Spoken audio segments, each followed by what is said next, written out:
Hello, everyone, and thank you for joining us. This evening's live stream is dedicated to gender and Title IX. This is especially important because the Department of Education is about to release proposed rule changes to Title IX that impact K-12 schools. So, what does this all mean? Fortunately, I have a great panel to explain all of this to you. The first up is Kim Richey, who is a Distinguished Education Fellow with Parents Defending Education. And our other guest tonight is Max Eden, a research fellow at the American Enterprise Institute. So thanks for joining me, guys. Yeah, thanks for having us. Thank you, Nikki. So Kim, first, let's set the stage. Kim, what is Title IX? Where did it come from? Yeah, it's a great question, Nikki. So we often use the abbreviated version, Title IX, in reference or when we are referring to a federal law that is called Title IX of the Education Amendments of 1972. And Title IX essentially prohibits schools from discriminating on the basis of sex. And I'd just like to show you really quickly what the law actually says. All the law says is no person in the United States shall, on the basis of sex, be excluded from participation in, be denied the benefits of, or be subjected to discrimination under any program or activity receiving federal financial assistance. So the law essentially prohibits schools from treating students differently on the basis of sex. And the law applies to any entity or educational agency that receives federal funding from the United States Department of Education. Interesting. So it's a regulation versus a law. So how will parents and school children be impacted by this in their lives? Because that's only a handful of words. It seems like maybe there shouldn't be so much federal intervention into this. That's right. Well, so it's really interesting. So of course, Congress passed this law, which provides for the basic prohibition on discrimination. But in passing the law, Congress also authorized the United States Department of Education to promulgate regulations or to adopt rules to implement Title IX. And the first time that the Department of Education adopted rules was actually just after passage of the law in 1975. So you have this formal set of regulations that implements the federal law. And the regulations themselves are actually significantly more broad than the statutory language that I just highlighted for you. So the law sets the minimum requirement, a non-discrimination requirement, but the rules cover a breadth of areas where we know that discrimination can often occur. So everything from admissions to housing to access to classes to athletic opportunities, even facilities, even employment, areas within employment, recruitment, compensation. So the rules are very extensive. And for the most part, they were largely unchanged from the 1970s until very recently, when in 2020, the Department of Education actually promulgated new Title IX rules, specifically within the area of sexual harassment. And these were really historic rules because they were the first time that in law, the department codified sexual harassment as being a form of sex discrimination under Title IX. So it's a little bit confusing, right? Because the department has the authority to promulgate rules, and because the president appoints leaders at the Department of Education, the consequence is that how Title IX is interpreted can often change from presidential administration to presidential administration. But the bottom line, and what parents need to know, is that there is a federal law that protects their children from being discriminated against on the basis of sex. It applies to male students and female students equally, and it protects students from being harassed, from being treated differently, and being discriminated against. Great, thank you. It's crazy to think that, I mean, it does feel like it has changed so much between administration to administration. You're going to have whiplash because I remember in the Obama administration, their interpretation of Title IX was very different from the interpretation under Secretary DeVos. Perhaps not for the better. Yeah, there were some distinct differences in the way that Title IX was enforced between 2008 and 2016, and particularly with that rule that we promulgated in 2020, we really tried to restore some of those key fundamental aspects of Title IX that we believed were missing for the previous 8 years. Great. Yeah. When I was running Speech First at the time, we were deeply concerned about the Obama administration's interpretation that encouraged schools to sacrifice the First Amendment on the altar of Title IX. Right. And so it was, as you said, historic for Secretary DeVos to actually put in place rules that protected due process and other essential elements of free and fair education. Right. Now, Max, we hear a ton about Title IX in relation to women's sports. So what is the conversation there? Kind of what is going on these days? And how has it changed in the last few years?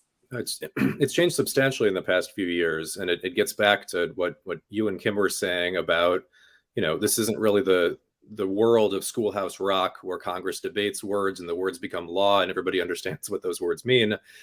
The words are there, and then the federal government interprets the words to mean things that the lawmakers might not have intended. And we're kind of going through a second round of this. The first round of Title IX enforcement vis-a-vis sports, we've kind of forgotten the controversy, but kind of the Department of Education decided that not being excluded from participation in educational programming meant that schools needed to give basically kind of equal opportunities for sports at a varsity level to men and women, and also in the K-12 setting, which was not the status quo ante. Before that law was passed, there were more kind of boys teams than girls teams, more boys sports than girls sports. The law evened that out, and that was kind of controversial at the time. There were a lot of people who resisted that, but eventually it reached a certain stasis where schools gave about the same number of girls sports, the same number of boys sports, and that satisfied the requirement to not discriminate under Title IX. Now, this has changed substantially because the federal government, a little bit in 2015, and even more so in about the coming month, is kind of saying that the words mean something different again. Rather than saying, participation means X, Y, and Z, they are saying that sex actually encompasses gender identity. And so the interpretation that seems to be on offer is that you cannot prevent a male from playing in a woman's sport if he says and presents as being a female, because to do so would be to discriminate against that male or against that person on the basis of gender identity, which is a concept that the lawmakers didn't really have at the time, that the federal government didn't really have in mind for decades after, but is now being attached to the law and leads you to a place where I think parents have a right to fear that, instances like we saw in Connecticut with the track athletes, what we've seen out of UPenn's Leah Thomas, might become more common as the regulation that kind of helped to create room for women's sports might be retilting the playing field to allow biological males, to allow men who identify as women to play on women's sports, which, as kind of we all recognize, provides a distinct competitive disadvantage to women in those sports. Interesting. Yeah, I'm so glad you mentioned how it used to be. I mean, when I first started working on Title IX issues over a decade ago, I remember, it was that, well, we're going to get rid of a men's wrestling team because there's not a women's wrestling team. And man, just a lot has changed in the past decade. Yeah, I mean, and this is kind of like how these cycles tend to go. And it's just a very interesting point for parents to think about, because we didn't really debate either of those changes at the legislative level. Congress didn't deliberate. The people didn't decide. What you kind of have is bureaucrats deciding that kind of words mean something different than we used to think that those words meant. And this leads to all sorts of kind of controversies that follow executive rulemaking. The earlier controversy was, well, maybe it's not quite fair to eliminate men's sports. They rely on them. but you kind of have to make it equal. And okay, we can settle with that. We can kind of lose the controversial aspect of that after a time, but now it's a bigger controversy than even before, because the meaning of the word sex is up for debate, or rather the federal government has a new understanding of what sex means that for most people's understandings of why we have women's sports in the first place, which is to provide them an opportunity to exhibit athletic excellence and to be judged against their physical peers, something that could essentially, destroy the competitive realm that this regulation had created. Yeah.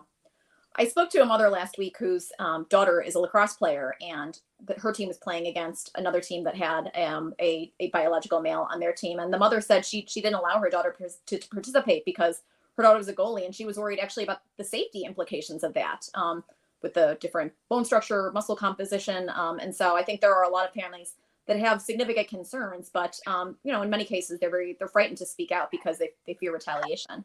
Yeah, it's a physical danger. I think this is very worth implementing, right? And very worth emphasizing, because it presents a physical danger to young women potentially.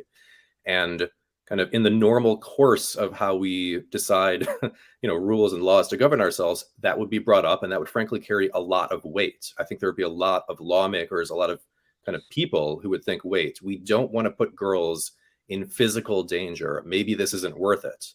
But that's just not the calculus of the current Biden administration's Department Office of Civil Rights. They view rights on a different way, and they don't really view the right to safety, the right to exercise sports without an increased risk of physical harm, as a right that needs to be weighed under those kind of few words that Kim read at the beginning of this segment. Yeah.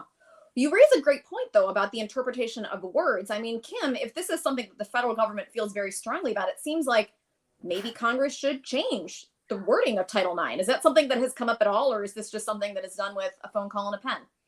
Yeah, that's a great question, Nikki. Actually, over the past, I would say, 5 to 7 years, there have been a number of bills filed in Congress to amend Title IX and other federal anti-discrimination laws, and to clarify that on the basis of sex includes transgender status or gender identity, or even sexual orientation.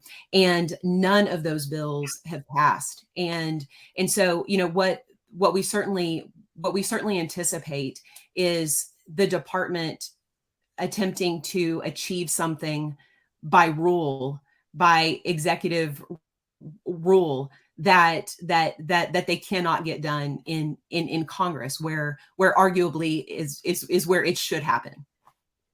Well, that's really troubling. That seems pretty undemocratic, unfortunately. It does.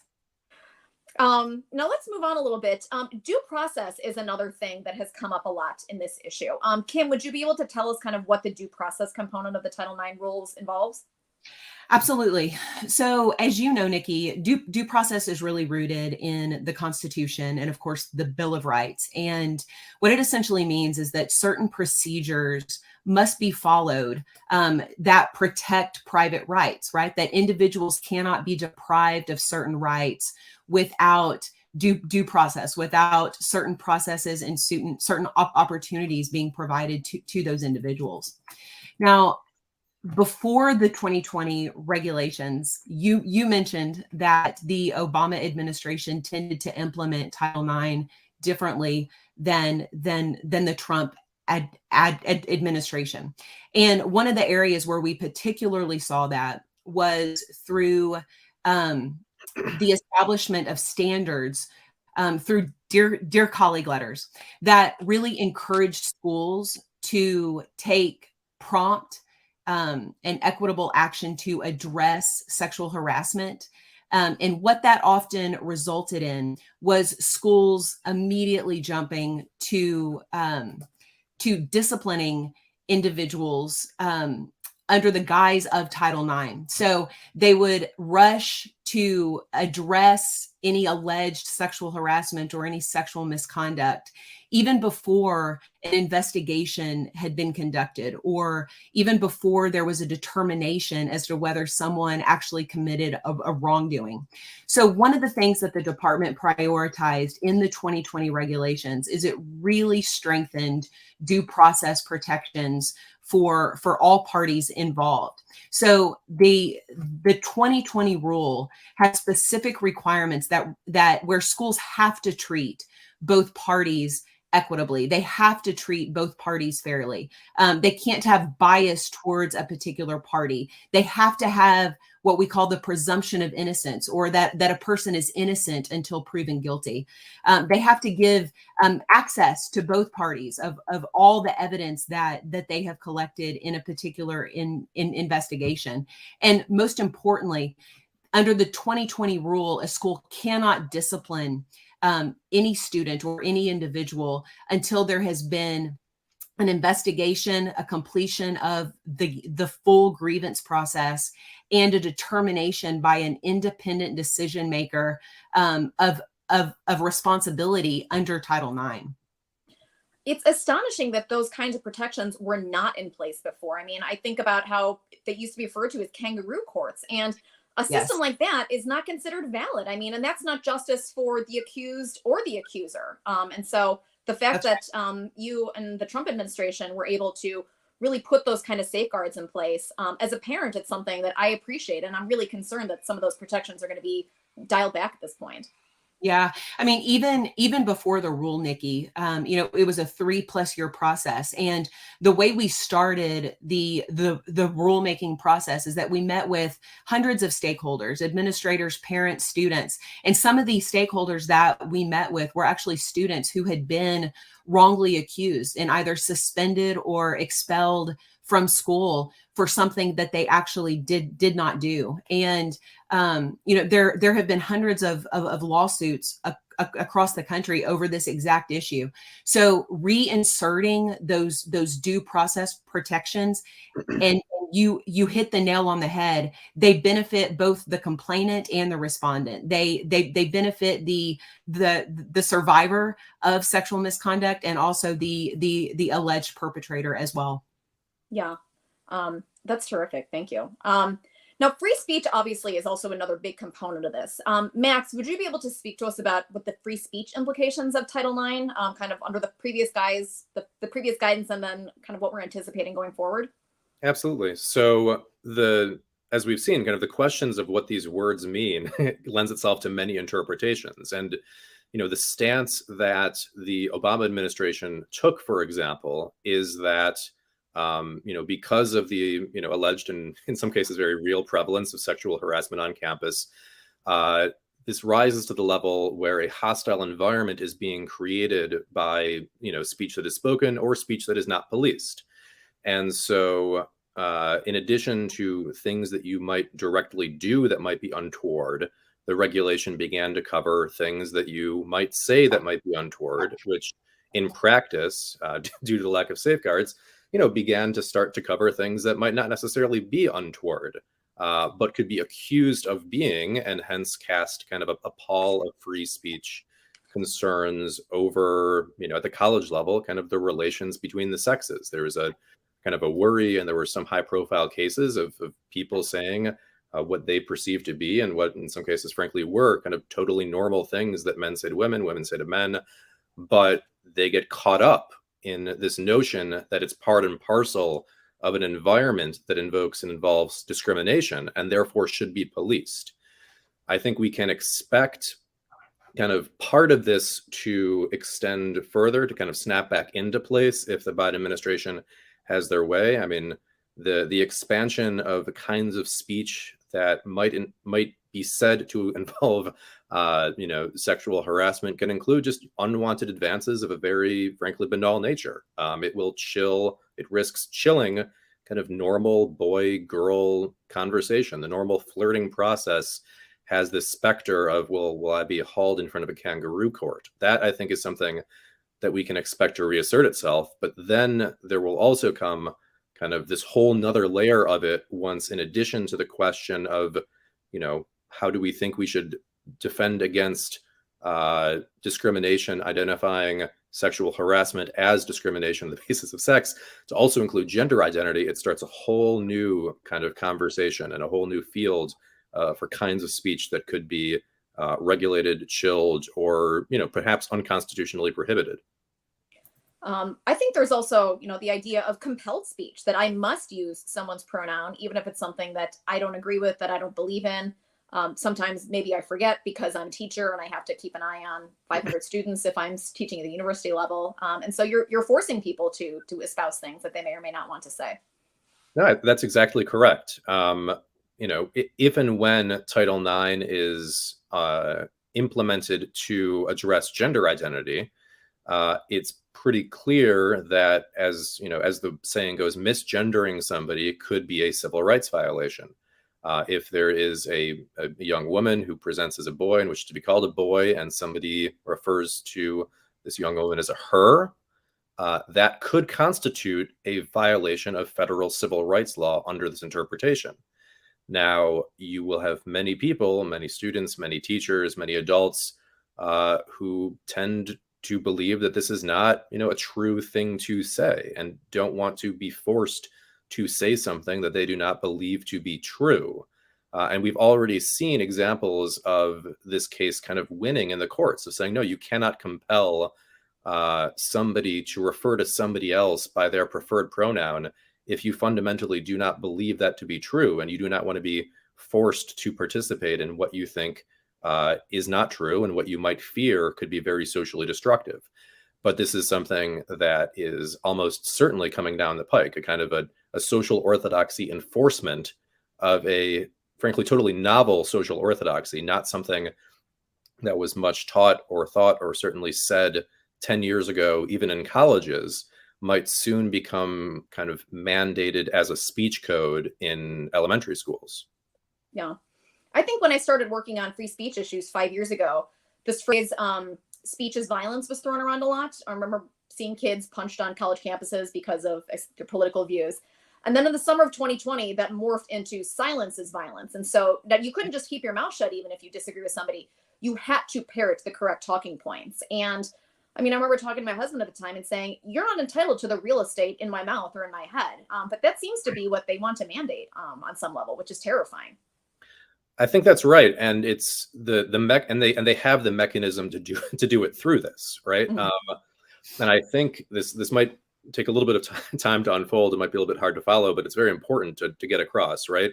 So we spent a lot of time addressing kind of the ambiguity of, like, well, what does it mean to not discriminate? And also the ambiguity of, well, what is sex? But at a certain level, sex and race are both immutable characteristics. And the idea behind federal civil rights law is that you cannot discriminate based on immutable characteristics. Immutable means they cannot change, and characteristics means that they can be seen. Somebody is black, they're not going to become not black. Somebody's a woman, they're not going to become not a woman. These are things that you can kind of visually perceive. And therefore, you should orient your actions around not treating them differently based on how they present themselves physically and visually and immutably.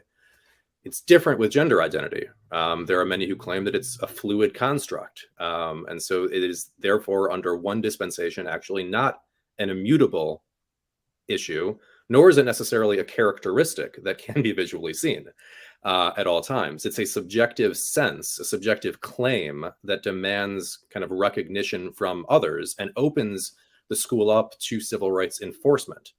Now, what happens in civil rights enforcement, and it makes a lot of sense, it was designed very well. If there is a school that is, say, treating a black kid and a white kid very differently, a school that's treating a boy and a girl very differently, the federal government can come in and say, we will take away all of your money, all of your federal money, unless you remedy this discrimination, this individual discrimination. Now, when this becomes, when the locus doesn't become, a school treating a boy and a girl differently as they present themselves, a black student, a white student differently, but when the locus is a student's sense of subjective self, and it opens the door for a federal bureaucrat to try to reorient the school as the federal bureaucrat subjectively believes is necessary to maintain a student's subjective sense of self, there's theoretically no end to what could be done, right? You could say it's a hostile environment because it doesn't include representation of LGBTQIA characters at the elementary school level, because it doesn't include certain curricular offerings, certain extracurricular offerings.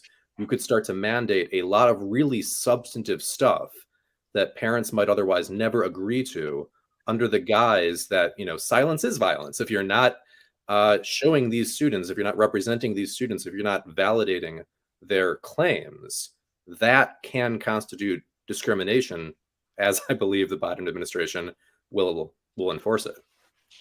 Okay. So if, or I suppose at this point it's more likely when, gender identity becomes a protected class, what is likely to happen in practice? I'll throw this out to both of you because I'm sure you both have views on this. Go ahead, Max. Yeah, I'll take a start. I suspect we're seeing a sign of what will happen in a lawsuit that's filed against the Florida Parental Rights Act, which is, if you wouldn't necessarily notify a male or a female student's parents that, oh, hey, we're calling Johnny by the pronoun he. Well, then why would you, notify the parents when Johnny decides he wants to be addressed as Susie and go by the pronoun she? I think the claim will be made that it will be discriminatory to bring the parents into this at all, because you wouldn't otherwise.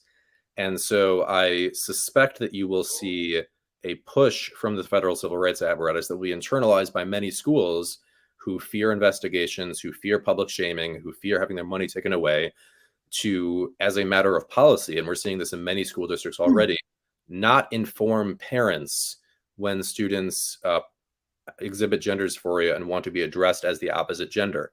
Now, this gets schools into the business of effectively administering what is a medical intervention. Social affirmation is not a neutral thing. It is referred to as many experts as a de facto medical intervention that could have substantive costs, substantive effects on students' psyches, how they're treated, how they think about themselves. So you might see as one thing, schools basically mandating, or the federal government basically mandating that schools administer a de facto medical intervention without notifying parents or without caring whether they consent to it or not. We hear from parents all the time across the country who have found out that their children are being transitioned, have gender support plans in place, or being referred to clinics without parental notification, which is something that is really horrifying. I spoke to a mother in upstate New York a few months ago, and she said she still can't obtain her daughter's medical records because the school won't turn them over. But they do. They have two separate sets of files. The parents are totally cut out of the equation. And this is all done in the guise of safety. The schools are implying that children are not safe with their parents, that the families won't be totally supportive. And so it really pits the families against schools, which is a really unfortunate situation. And one, frankly, that's happening from coast to coast, which is horrifying. Kim, where do you see this going? Yeah, so I think that Max has given some great examples of how a regulation at the federal level like this will impact, what goes on at the local level in an actual school district. And I think he's pointed to some really examples that, strong examples that we're already seeing out in the field. I'll focus more on, I think, the impact just at the department level and from a policy perspective. The truth is the Office for Civil Rights at the U.S. Department of Education is already fully enforcing what we're talking about today, right? So they have, beginning last year, they released several different documents, notices of interpretation, what we would call informal guidance, where, they have already said that they interpret Title IX's restrictions on discrimination on the basis of sex to include gender identity, sexual orientation, transgender status. So they are out there in enforcing Title IX in this way. But I think it's so important to underscore the significance of taking these policy measures and implementing them in a formal rule. And, this will be a full embrace of the Bostock case, which we saw a few years ago with regard to how Title VII is impacted. So I just really think this is going to have a top-down impact, from the highest levels of the federal government, deep, all the way down to exactly what you said, Nikki, how a school handles parental records or medical records or pronouns in the classroom. I really think it's going to impact every level of education. Yeah, I love that you mentioned the top-down part of it. We just saw in Biden's 2023 budget that he put out that they have proposed an 18% increase in the budget for the Office of Civil Rights to $161 million, specifically for Title IX enforcement, which in my mind, I mean, I kind of hope that means that they'll take some of my complaints that I filed more seriously, but I kind of doubt it.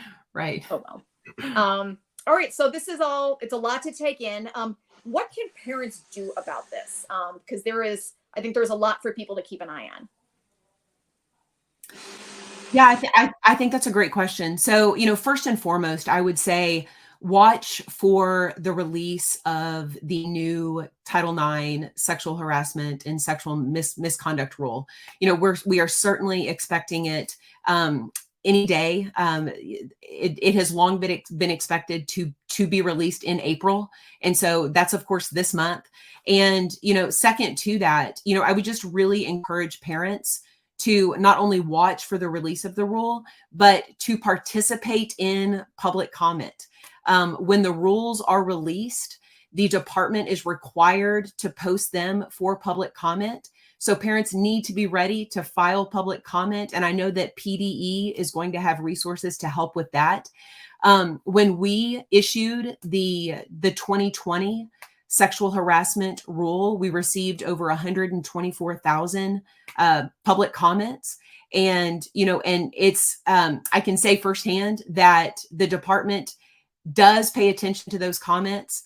They are required to review them and they are required to respond to them. So the more parents that get involved, the more the parent voice is heard and reflected in Washington, D.C.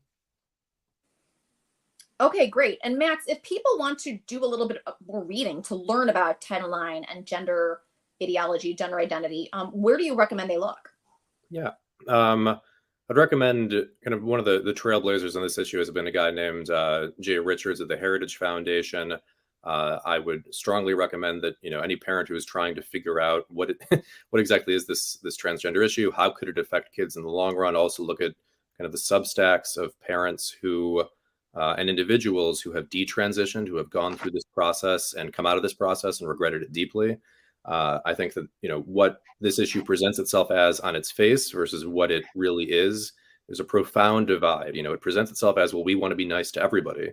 What it really can do is it can lead to kind of confused and very frequently, homosexual or autistic children, can lead them down a path of medical sterilization, which is a very, very serious thing to be done, especially with just a profound paucity of medical evidence. I'd strongly suggest parents who are trying to get a feel for the broader issue look at trends in Europe as more and more countries are looking at the scientific evidence and shying away from this. Kind of America is hurtling forward to institutionalizing it in our public school system, which will, aside from just the medical and physical concerns, stands to put a huge wedge between children and parents. This ideology, this notion is not something that was commonly accepted or even frankly thought of by most of human society up until about 7 or 8 years ago. Many parents probably don't wholeheartedly believe it. But if the school is telling children that it's true, if the apparent law is telling children that it's true and their parents don't go along with it, it creates a huge moral divide between student and child. So I'd encourage, all parents to get very involved in kind of understanding this issue and understanding what you can do about it. We're not anymore in the realm of how a bill becomes a law, of Congress deliberating and passing.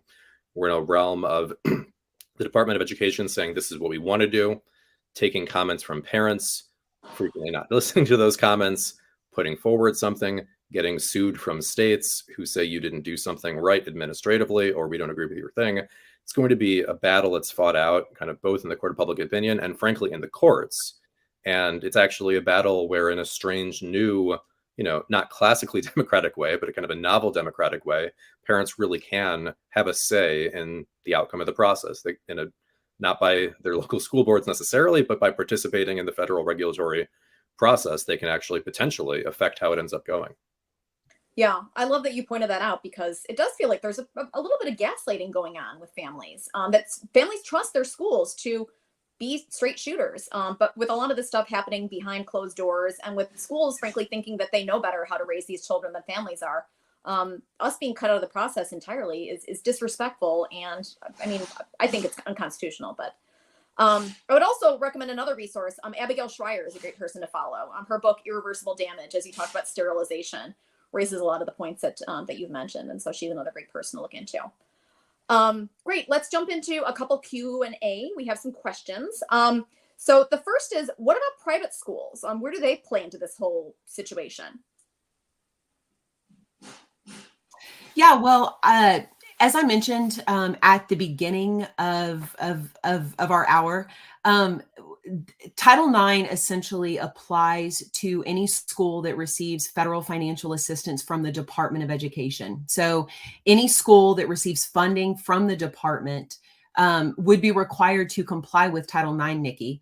That can sometimes include private schools. So funding does not have to just be direct funding, right? It can be funding through various sources. But if the money can be traced to the U.S. Department of Education, and a school is receiving that funding, they would be required to comply with Title IX.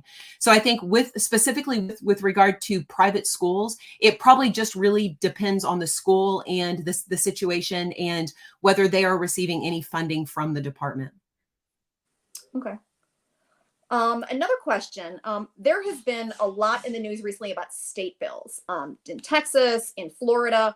So what are these new Title IX rules if they go through? What does that mean for the state laws that we're seeing crop up from coast to coast? Anything from the bans on biological males in women's sports up through the anti-grooming bill in Florida. Mute, Max, mute. Yes, it sets up a big showdown between states and the federal government, and schools will be caught kind of in between the two forces. You know, one does not expect Texas or Florida or other red states to say, okay, the laws that our representatives just voted on, we agree that these laws will be overruled based on what, you know, Biden administration political appointees now think that these other words mean. They're not going to take that lying down. This will be fought in the courts. As it's being fought in the courts, schools will be caught in the middle, and it's going to be a very unenviable place for schools to be, because you'll have schools will be told by the federal government, we'll take away your money unless you follow federal law, while schools are being told by the state government, which doesn't really threaten to take away their state money, that you should not follow. You should follow our law, not their law. And kind of both of these policy levers will be going alongside moral conversations, and will make schools just flashpoints of kind of cultural polarization on this issue, especially in states that don't want to go along with it. And Kim might have some more kind of concrete insight, but that's the dynamic that it strikes me as being set up. Yeah, I think you're 100% correct, Max. Wow. Well, there's a lot to think about. Are there any other closing points that either of you would like to make? Because obviously we've gone over a huge amount of information in a short period of time. I mean, I think it's worth reiterating because it can be lost, you know, in news cycle after news cycle after news cycle, just how novel this ideology really is.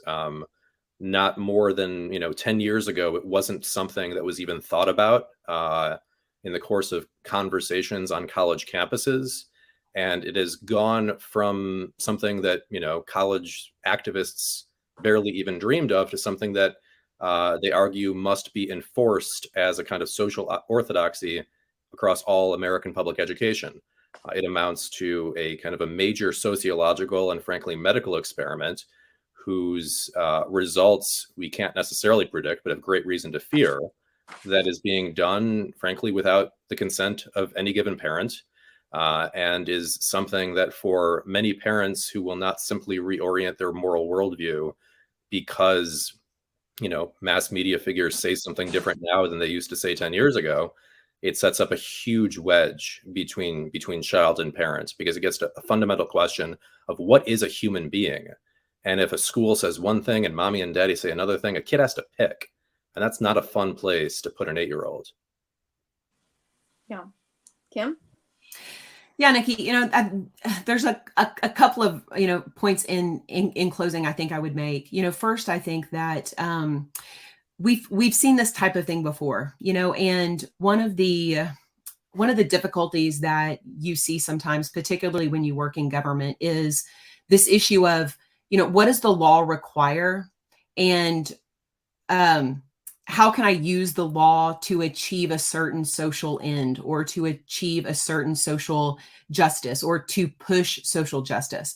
And I really think we're seeing right now that kind of conflict, right? That this is, I think, just another effort to really push states, to push schools, to push educators, right, towards accepting a certain social justice type of ideological and political belief. And, I think the department is planning on using Title IX, the law, to accomplish that end. And unfortunately, it's certainly not the first time we've seen it, right, over the past 20 years and under various presidential administrations. But it certainly is harmful when you use the law, right, to try to accomplish these types of social ends, these types of ideological goals.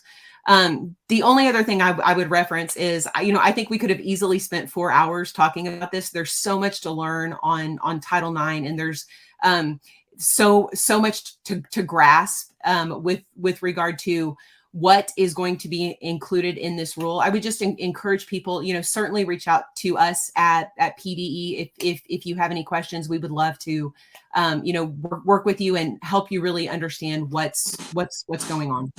Yeah, great. Well, thank you both so much for your time. We really appreciate it. As Kim said earlier, the Department of Education is about to, when they release their new rules, they will open it up for public comments. And so we encourage all of you to keep an eye out for that and to submit your own public comments. Parents Defending Education actually will have a comment portal that will help you do that. Just make it really easy. All you have to do is put in your information. You can click with one of our preset messages, or we actually encourage you to write your own, because the department, as Kim said, has to read all of them. And so express your concerns, your thoughts, your feedback, because they have to take that into advisement. And if they don't, well, that's a little bit of data for you as well. But again, thank you so much. Keep an eye out in your school. If you see anything concerning, please let us know. Reach out through our tip line, because we want to be helpful. We want to expose what's going on in schools across the country. Don't forget to share this video with others. And again, thank you so much for your time and for watching.